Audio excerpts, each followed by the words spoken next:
After analyzing the 10-year peaks of both legends, for Larry Holmes, we look at 1975 through 1985. For Lennox Lewis, we look at 1993 through 2003. Here is the statistical breakdown of Holmes and Lewis during their 10-year peaks. Check out the wins, especially the title bout wins. The knockout percentage stands out too. Holmes beat a prime Ken Norton, while Lewis beat an elite-level fighter in Evander Holyfield. Title defenses and consistency. The edge goes to Holmes. Holmes's 10-year peak is a masterclass in activity and longevity. He defended the title 20 consecutive times, a feat second only to Joe Louis. While some critics point to corporate opponents, his wins over a peak Ken Norton and a dangerous Ernie Shavers, surviving a knockdown that would have killed most men, prove his legendary heart and chin. Strength of schedule. The edge goes to Lewis. Lewis fought in the second golden age of heavyweights.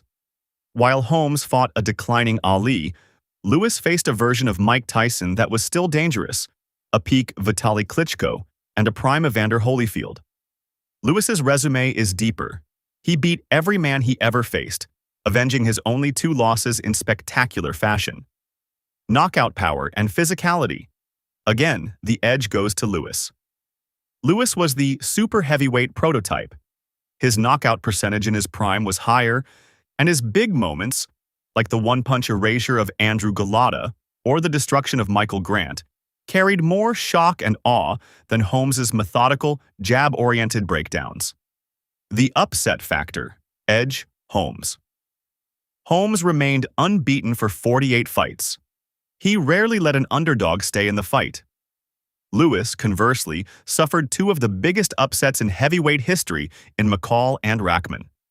During his prime, those glitches in the matrix weigh against his consistency. The final verdict. Larry Holmes was the best in this prime versus prime matchup. While Lewis had the higher ceiling and more physical power, Holmes had the title defense wins, winning streak, and consistency. Holmes's 20 defense streak and his 48-0 start are statistically superior to Lewis's more turbulent, though arguably more modern, run.